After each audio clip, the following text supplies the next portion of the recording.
Good morning, good afternoon, good evening from wherever you're listening to us from. Welcome to yet another episode of Footprints. Footprints is a podcast that tells the stories of our elders and gleans the wisdom from their lives. Today, our special guest is Pastor Gary Skinner. Can I just call you Gary? Gary, by all means. Yeah, by all means. And thank you very much for being our guest today. And I'm going to ask you to take us way back in time. Once upon a time when you were a young boy, what was that like? Where did you grow up? Where were you born? Where did you go to school? I was born in a little town called Umtali, southern Rhodesia. It's now Mutare, Zimbabwe. And my dad was a printer. He came to Africa in 1936 with his parents, who were missionaries to Kenya. Mm-hmm. They moved to Zimbabwe. It's where my dad met my mother.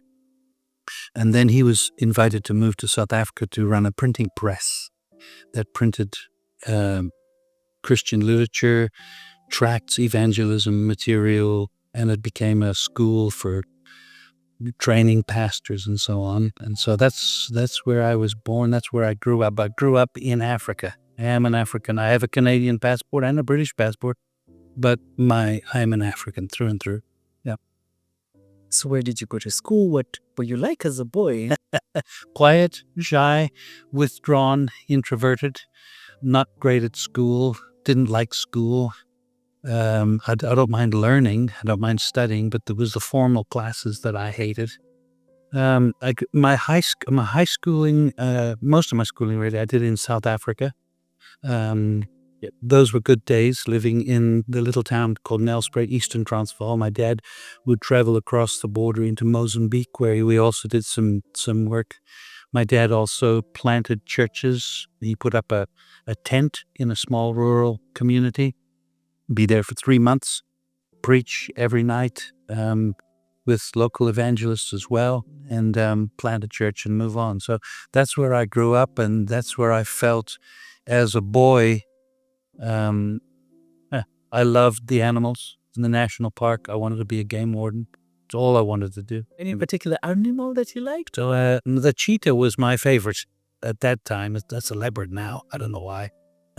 But I dreamed about it. I knew all the animals by name, their Latin names and their gestation periods, and I was just excited about it. And then one day God clearly said to me, I don't want you to look after animals. I want you to look after people. And I remember saying, but God, I don't like people. I like animals. People, you got to be nice to them all the time. Animals, they give you a hard time, you just shoot them. That's much easier. But you can't fight with God and win. I knew He wanted me to do ministry, to be a pastor. So no, I surrendered to that. So being a boy was good memories for me. I look back with fondness on all the things that I did in my sports. I was a sportsman, played lots of sports, swimming, cricket, tennis, golf, soccer, played them all, loved them all. Played in a school marching band. I was a lead trumpeter, loved all of that. Picked up a guitar. I asked for a guitar. They bought me the cheapest little guitar they could because they thought I'd forget about it. Yes. But I learned to play the guitar, and I did okay with it. Wrote a lot of music and sang a lot of stuff. And and so those were just all good days. Yeah, my boyhood was a wonderful boyhood. Yeah. How did you come upon music for you? Like how? Yeah, where did? Well, if you go to church all the time, you got music all the time, but then you listen to the radio or whatever, and you say, "Wow, that's nice. I'd like to learn to play that." And so I did. My favorite band was the Bee Gees, but nobody knows them these days. You said you were in Africa. Then what? Well, every 4 years or so, we would go back to Canada. 5 years, 7 years, we'd go back to Canada. My dad would travel, raise the funds that was necessary to do missionary work. So we spent a year in Canada twice in my boyhood. But I never felt at home in Canada, ever. I hated the weather. It was freezing cold, and it was just a foreign world to me. But when I was back in Africa, I was at home. I still feel that way today. I'm still, many people might look at me and say, oh, he's a Canadian, but I'm an African in my heart. I'm an African. I love Africa. I believe in Africa. I love Africans. I love everything about Africa. But my deepest passion is that Africa would become a continent that would be full of young people who will raise a new culture that will change the world. The world's gone mad. In Africa, the young people are ready to rise up, and that's my dream. So I'm an African. Yeah. And very passionate about young people. And, so you would go to Canada twice a year? No, about twice during my boyhood. Oh, twice during your boyhood. Only for a year, would stay for a year. Okay. Yeah. And then we would be living in South Africa, Zambia. We moved to Zambia. My dad went to Zambia for a while. And we spent some of my boyhood in Zambia. It's northern Rhodesia then. Mm-hmm. That's long ago. Long ago. That's very long ago. So trace for us your journey to Uganda. Well, after high school and wanting to be a game warden, and then God saying no, I felt I needed to go to Bible college, study theology. So I went to Canada and I studied for 3 years and I earned a diploma in theology. A lot of people were going on to get a degree in theology, but I didn't want to. I didn't feel to. So I didn't. I never got a degree of any kind. I went straight into this, first of all, the rock and roll band, doing Christian rock and roll on the streets of Canada and the U.S., doing evangelism, and that's where Marilyn and I met. She was a piano player, I was the guitar player, lead singer, and she had a part to play in one song, so I turned to look at her and she winked at me. And that was the start.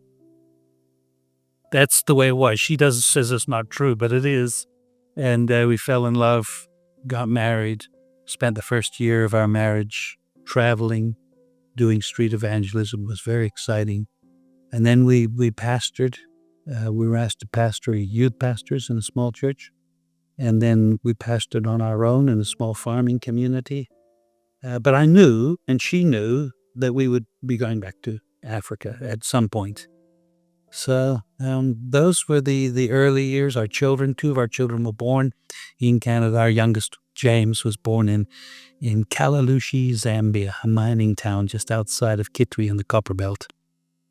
Yeah, we've been in Africa ever since. Yeah. So then you're in Zambia and pastoring a church. So then how do you even hear about Uganda? How did that happen? Well, everybody knew about Uganda at that point because Uganda was in the headlines quite often because there was a very charismatic character who ran the country by the name of Idi Amin.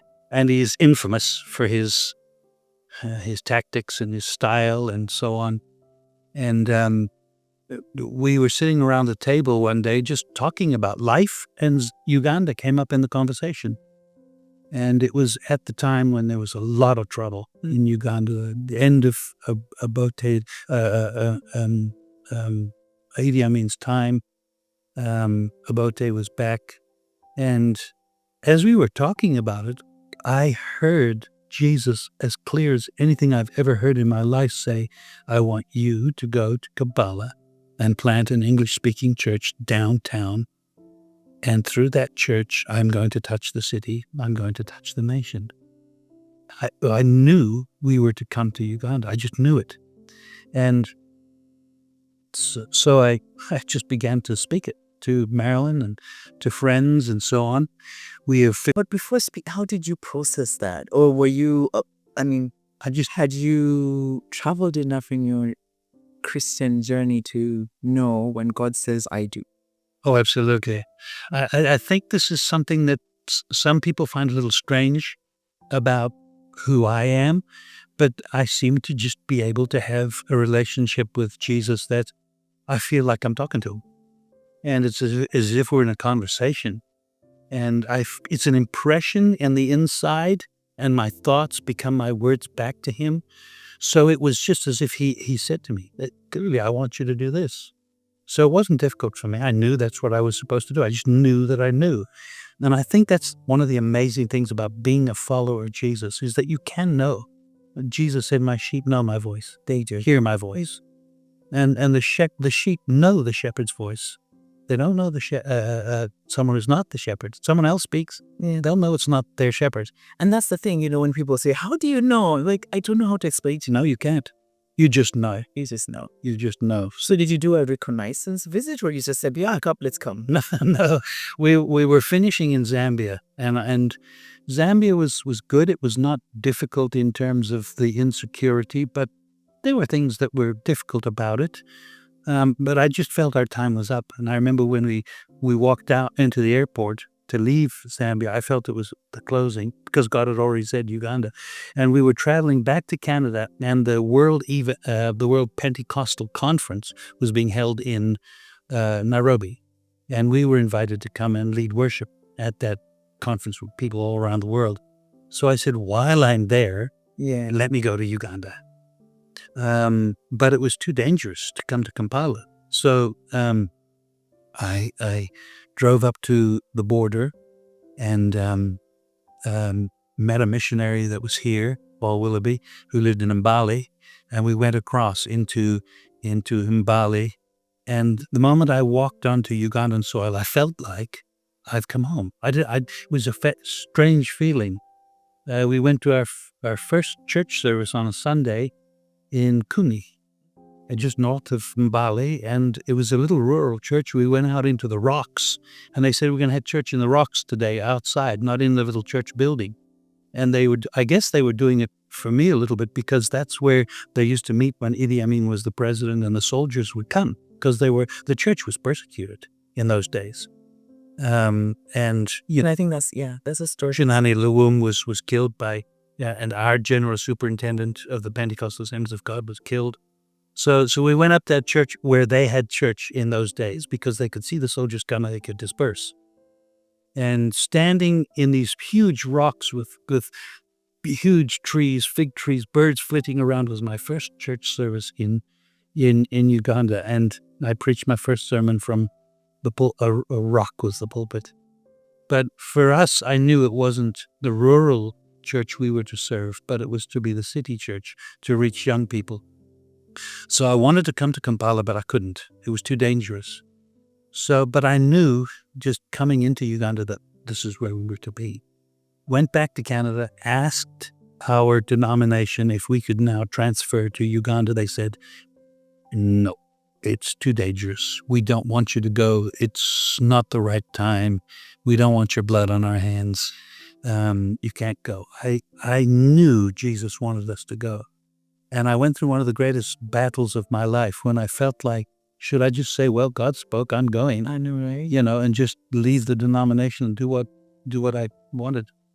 And a number of things happened, that money and some goods came into my hands to help me if I wanted to come. And Jesus again said, one word, submit. Submit. And I knew that he wanted me to submit to my leadership, even if they were wrong. So I said, okay, and I'll go back to Zambia. And about 3 weeks later, they phoned me. I was about to go onto a platform in Ottawa, Canada, capital city. And they said, we can't not let you go. We have to let you go. God spoke to us. You're to go. So I then said, well, I need to go to Kampala. If I'm going to go, I want to go because I know it's dangerous. So I flew into Nairobi. There were no flights coming into Entebbe in those days. The airport was closed. And we had to drive in. And we drove in across the border. And there was the atmosphere was difficult in Uganda, oppressive. The moment you left Kenya, you sensed the spiritual warfare. We got to Kampala. And what years were it? That was 1982. And we drove. The roads were unbelievably bad. And there was army checkpoints every 20 kilometers. And, they'd let us go by, but a lot of people were having trouble traveling in those. Anyway, we got to Kampala. And I remember we stayed at Namirembe Guest House. It was our home too when we came back on. Yeah. And I stood on the hill, and there was a storm, a huge storm brewing, and a rainbow appeared across the city as I was watching. And I took that as a promise from God, that at the foot of the rainbow there's a pot of gold. And that pot of gold is the people of Uganda that you are to serve. So I just knew we were to come. But it was dangerous, as, we heard gunfire every night. Our first years in Uganda, we were broken into so many times we don't remember. We were held up twice at gunpoint, lost our first 2 cars at gunpoint. So those were anyway. So we came, but even though it was difficult, I knew we were to come. So I went back. We got ready and brought our little family. And but how do you persist through the difficulty?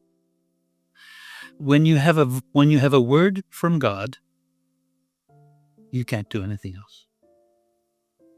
There have been 10,000 times we would have quit it. Yeah. Because it was difficult, very difficult. But the thing that kept us going was knowing that this was what Jesus wanted us to do. And, we do forget, I think, that the Church of Jesus has been built over the centuries on the blood of the martyrs. And the darker the night, the brighter the light. Where sin abounds, there the grace of God does much more abound. If you want to do something great for God, don't go look for something that's easy. Go and find something that's difficult, that's really needed. Pour yourself into it, and it may be difficult, but God will do something amazing.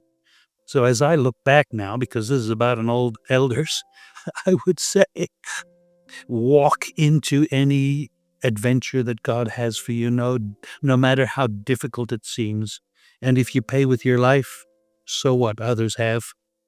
But if not, he will do something that I sit 40 years later, and what God has been able to do is just amazing. It's not what we did. It's not our brilliance. It's not our great preaching or our great music abilities. And I hope we preach well, and I hope we do music, but God works by his Holy Spirit in the lives of people. So you get a word from God.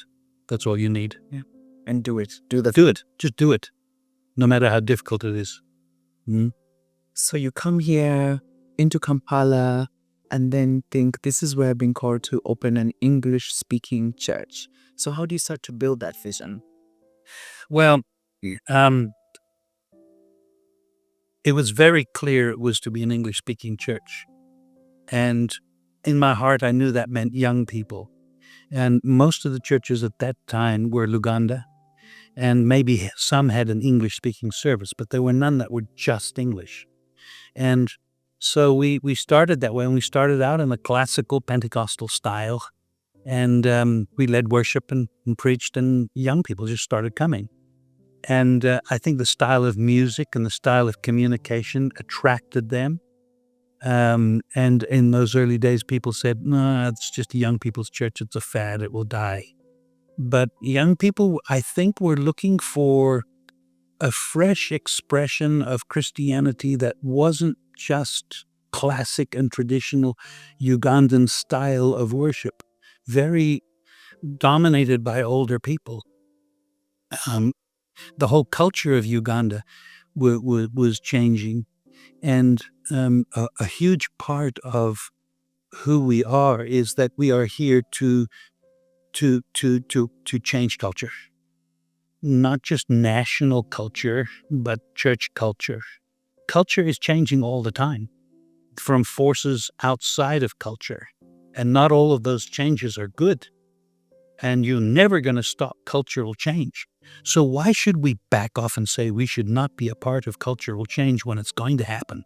Rather, let's bring a godly influence.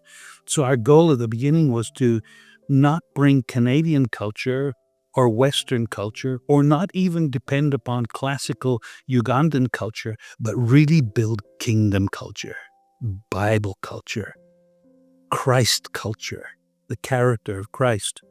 And so that's why we did what we did. And the music and the preaching and the style of church attracted young people like like bees to honey. And many of those young people were from Anglican churches, or many of them were from Catholic backgrounds, and some of them none. And it created a little bit of a kerfuffle at those times, because a lot of young people started coming to Watoto, and the classic Anglican bishops and all the rest weren't too happy about that. But over the years, that's changed. And if I can, we were just talking about it coming here, that those days we used to steel ourselves to come and be a bitterness and then run well. How, knowing that it existed, did you do anything about it? Like, did you reach across to the prelates on the other side, or did you just say, God, you will take it away? Never, ever did I ever at any time feel that Watoto Church, who was Kampala Pentecostal Church in those days, was the answer to the spiritual problems of Uganda. I still feel this very strongly, the only hope for a genuine, powerful move of God is when the churches crucify their own ambitions and plans and get together with one another and egos and get together with one another and lift up Jesus. Whether you're Anglican, whether you're Pentecostal, whether you're Baptist, that's not the issue. We need to be united. I've tried my best to promote unity. It hasn't happened. Yeah. I felt, and this is something that people may not like, but I felt far more affinity with the Anglican community than I did the wacky Pentecostal side.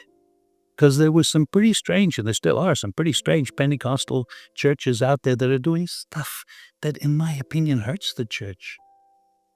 So you have the wild on the one side, and you have the rather conservative dead on the other side. God wanted us to run right down the middle. And he said it to me one day, I want you to be alive, but not wild. I want you to be conservative, but not dead. So we've run a church that has classical things about it that is, steady and theology and good Bible preaching and teaching, but at the same time exciting music that's up to date and fresh. Well, young people want that. Yes. They don't want the wacky stuff, and they don't want the ultra-conservative stuff. And I think over the years, what the church has been able to do has had an influence, I hope, on both sides.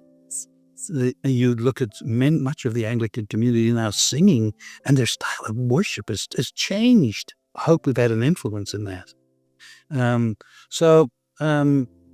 That's what we were here for. We were here for to get young people to be excited about being Christian and serving God. So out of that, we developed, a vision for transformation. There's so much to say about it. There's so much to say. And I was going to say, so clearly you start out, this is the church we're going to build. And then AIDS. Mm-hmm. How did that bend come about for ye? Well, AIDS hit us like a bomb, and it was the talk of everybody. It was everybody's focus at that time. People were dying like flies. And we just were burying people every week. And there was no antiretrovirals. Nobody knew, and it was tough. But so we decided to address the issue of sexuality, and we did it in concert with other churches, and we did it as churches in concert with the government of Uganda. The Museveni family, Mrs. Museveni specifically, was very focused on young people, and so there was a coming together of the church and the government, and promoted what we called the ABCs, of Staying faithful in Christ. Oh, okay. We started with Christ. Oh, and then it became this. But it became because the rest of the world saw the massive influence of the ABCs in Uganda. It was effective, but they didn't like exist. They didn't like Christ. And so the church agreed, and we got together. We didn't want to drop Jesus, but that's the way it was. So it was very effective also in in helping young people. We always preach every year. We have a series on sexuality. Interesting. Because sexuality is such a huge part of who we had a problem and who we are and the good things about who we are too. But also in the middle of all of that was that we had not only one of the highest rates of infection in the world, but we had the highest number of orphans. And then there was child-headed households and the whole issue of the extended family being stretched to limits. And a lot of young people don't know this because they weren't around in those days. But yeah, when you say that, I remember literally we had several relatives that my parents were taking care of. So like you said, if you weren't around, you didn't know that literally, not just the relatives, their children, yeah. I went with one of our church members who was working with an aid organization to Rakai. And I was taken to the home of a grandmother who had 26 of her grandchildren with her. She had 7 children. 6 had already died. 1 was dying. She wept. What am I going to do? And I felt God say to me, look after the children. So that is how Watoto Child Care Ministries was born. I felt that God wanted us to pick up, rescue the most vulnerable orphaned children. And we started to pick up one by one until eventually we've cared for now over 5,000 boys and girls. We've put them in homes, built homes, sent them in choirs around the world to raise the funds. And it became very much a big part of who Watoto Church is. In fact, we changed our name from Kampala Pentecostal Church to Watoto Church. Why would anybody call themselves Children's Church? People in the rest of the world don't know that, but here they do. And it's because our focus is on children. Our focus is on young people. Our focus is on raising the next generation. And very clearly, God said to me, Jesus said to me, I don't want you to rescue children. I want you to raise leaders. And I don't want you just to raise leaders. I want you to rebuild a nation. I remember when I was young, when somebody talked like that, I used to think, how arrogant are you that you think you could change a nation? And here I got the same language now. And it's not me changing a nation. It's the church. When the church begins to care for the hurting people of our community. It's not about filling a church full of people and having good worship and a great sermon and feeling good about ourselves when people all around us are hurting and they're in pain and they're lost and they don't have answers. So my dream as a pastor has always been to raise up a congregation of people who won't just come to church, but they will be the church. Yeah. And it's not what one man does in a pulpit on Sunday that matters. It's what everybody does on Monday in the community that matters. And so that's become the focus of Watoto Church. And the child care ministries wasn't just rescue an orphan, it was raise a leader to rebuild a nation. Well, when you have that kind of vision, and you can share that kind of vision to a church full of young people, they buy that vision. Yeah. And they know they're living for more than just going to church, but being the church. And I think if there's any success at Watoto Church, it's because there is a powerful God-birthed vision to do more than just go to church. Speak a bit about leadership. What makes that so important in the world? Yeah. and especially for then church to be part of building leaders. Well, someone said, I don't know who, everything rises or falls on leadership. Maxwell. I firmly believe that. God is always looking for, if there's a problem, God looks for a man or a woman who he raises up to be a leader to solve that problem. That's the story of the Bible. And whether it's David being raised up or whether it's Joseph being raised up or whether it's a prophet being raised up, he looks for a leader. And he gives that leader a word. He gives that leader a vision. And that leader then lives his life to fulfill that vision. And that's what he did for me. He gave me a vision, plant an English-speaking church. The vision unfolded as I began to understand more about what kind of church. So I am a leader. I hope I'm a good leader. I'm a visionary leader. I'm a passionate leader. And I sell that vision. People buy the vision. It becomes not his vision, but our vision. And then we work together. The vision has to be noble. It has to be grand. It has to be big. It has to be transforming. It has to take us somewhere good and better. And whether that's a political leader or whether it's a church leader or whether it's a business leader, you are there as a leader to serve the people that you are leading. Take them somewhere. If we can have godly leadership that is taking people to a better place, we will build a better nation. And whether that's political or economic or educational, all sectors of life, my role as a pastor is to provide leadership in what, well, again, my opinion is the church is at the core of society.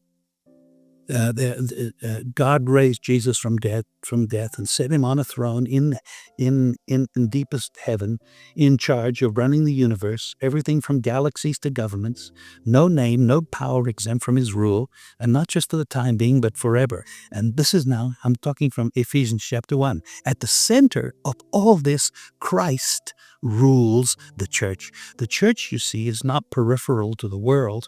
The world is peripheral to the church. Here it is. The church is Christ's body through which he speaks and through which he acts.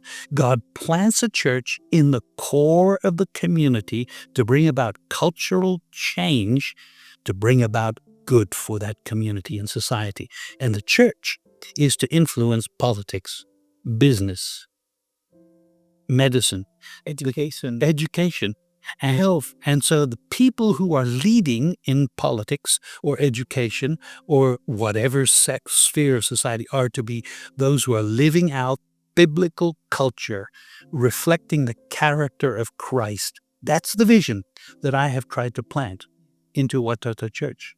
So the transformation of Uganda is not because I preach better sermons. The transformation happens when Christians take Christ culture into their sphere of influence and bring about transformation there. Amen. And you do that in various ways, through cells, through the various leadership platforms that you avail people to the church, through the ministries of the church. And so, can you even count? Do you know the number of leaders you've raised over the years? Is it even possible? And no, it's not possible. Thousands. Well, there are thousands. God's very clearly, Jesus very clearly said to me one day, "Who do you think you are?" And I said, "Excuse me?" He said, "Who do you think you are anyway?" I said, "I'm sorry, I don't understand." He said, "You think you pastor these thousands of people." We had about 5,000 people coming to church. I said, "I do." And then he said this, he said, "Nobody can pastor more than 12 people, even my son, 10 people." He said, "Even my son Jesus only pastored 12. Who do you think you are?" And I knew we were to be a small group church. And so we started what we call the cell ministry. And today we have about almost 3,000 small groups in the church. And then I began to understand that actually it was a way to pastor a big church. You could grow an unlimited sized church, and every cell leader actually does pastoral ministry, cares for a small group. But it was about raising leaders. Yeah. So if I have 3,000 cells, I have 3,000 leaders. And every leader is to be mentoring at least one other leader or two. So actually 3,000 becomes 6,000. And then every 5 cells is a section, every 5 sections is a zone, every 5 zones is a region, so on. We have 10,000 leaders in the church. And leadership is one way to multiply. It's all about multiplication. And that leadership is the same. The leadership principles for the church are the same as leadership principles for anywhere. So our dream is to raise leaders at every level who will go into society and bring about cultural, societal transformation by living out the culture of Christ as leaders and multiplying it in others. That's Watoto Church. That's Watoto Church. And so you do all of this work, years are passing by, Mm. and the sun has to set at some point. Yeah, it does. So what was that like for you to start to go to that place? I knew it would happen. There is a little bit of the thought that as a white pastor, I needed to raise up a black pastor. There is that thinking in society. There's also that thinking in the whole missionary concept of you come as a foreigner, but you leave the church in the hands of local people. So from the very beginning, we knew that was going to happen. And it was never about raising my sons to take over my place. It was about raising spiritual sons to take over that place. So I knew from the very beginning that we would do that. But about 10, 12 years before I turned 65, I began to talk transition. And they said, "Why are you talking about transition?" I said, "Because it's going to come." I said, they said, "It's years away." I said, "I know. That's why we need to get ready now." So we began to talk succession. And then the leadership, the elders of the church, came up with a plan, a 5-year plan between my 65th birthday and my 70th birthday, when I would hand over slowly, so that at 65 I would still be leading, but others would be leading beside me. And then when I became 70, I would hand it over completely. And 70 is pretty old in Uganda, with the life expectancy being much younger. People retire here at 55 or something, So when we hit 65, I began to let the other pastors, Julius particularly, who has taken over now, lead. And for those 5 years, I led from behind. And when we were 70, we had a transition service where I washed his feet and said, "You're leading." And we stepped back, and our goal is only to serve Julius or that church in any way that they want us to. And if they say thanks but no thanks? That's what they say. It's not mine. Never has been my church. It's always been Jesus' church. And if they say no thanks, I have to accept that. And the church will change, because the church always takes, any organization takes on the character and the personality of its leader. That's just the way it is. And I do hope that we would see that the church is a family, not a business. In a business, well, as a family, I'm a father. I hope I'm a spiritual father. You don't get rid of your fathers, but your father gives the responsibility to the sons and then sits back and eats ice cream. Mostly. What did you have to go through? What was that process for you, having served the church all these years, to start to, and I'll use this word because of lack of to separate yourself? Yeah, what was that like for you? Difficult. I thought that it would be fairly easy to walk away from it. The truth is you do get tired, or more tired, and you don't want to be getting up every day early and running off to do all these multitude of things. So that part, the slower pace, is something that we've enjoyed. Not being in contact with decision making or the processes was a bit wrenching, because that's who you are as an individual. I think no matter how much you prepare yourself for transition, it's not easy. And unfortunately, most transitions don't go well. A lot of them go actually quite bad. And it's important. That's why we're doing this podcast. That's why we're doing this podcast. Yeah. Yeah, because it's difficult for people. I think that it's important for those who are transitioning out to let go. You have to let go. And for me, that's not been difficult.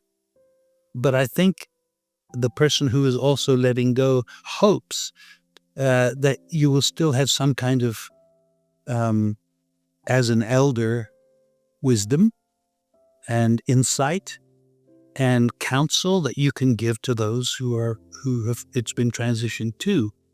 I think those that it's transitioned to need to genuinely feel Yes, I'm in charge. It's my responsibility. It's not the previous leadership's responsibility. I'm going to get on with it. But I think there's wisdom in continuing to have a relationship that is mutual and is different, where there's freedom for the new people to run as they wish to run, but also wisdom enough to say, you've done this for many years. Am I doing this well? Am I making mistakes? I think there needs to be a continued relationship that's there. As I said, I think for me, the church is a family, and I'm a father. And your father gets older, you don't chase him away. You still ask his advice. You don't have to take his advice, and he doesn't expect you to, and sometimes you will. And we all make mistakes. I'll make mistakes having transitioned, and people who are in the process of taking the new responsibility will make mistakes. It's okay. Just get over it. We are human, So it's a difficult thing. It's a difficult thing, and I think if you look at famous presidents in the U.S. who can only serve for 8 years at the most, they go through some tough times after they are out. And they have to pick up other things. Some become painters and some become speakers all over the place. It's a difficult thing. Yeah. What I think those that are transitioning out want is to feel that their years of experience and wisdom is still available and can be helpful to those who are now taking it. And I think what's important for those who are taking it is to feel the freedom to say, I don't have to be held by what happened yesterday. I can create some things that are new. What was it like to prepare the next leader? Not difficult at all. In fact, I didn't just raise a leader. There were probably 10 people. I could have chosen any one of 10. Okay. And it had to be something that I felt in my heart. This is the person, and that's what we But did. so you started to prepare them all at the same time? Oh, yes. Yeah. I could have chosen a number of people. And our leadership is a team. Yes. When one of the things that I did very early on in building Watata Church was to get away from boards. Chairman of boards, secretary boards, secretary treasurer. Oh, the Ugandans love those titles. And even if you meet someone, oh, this is Engineer John, you are identified by your job. And I don't think that's healthy.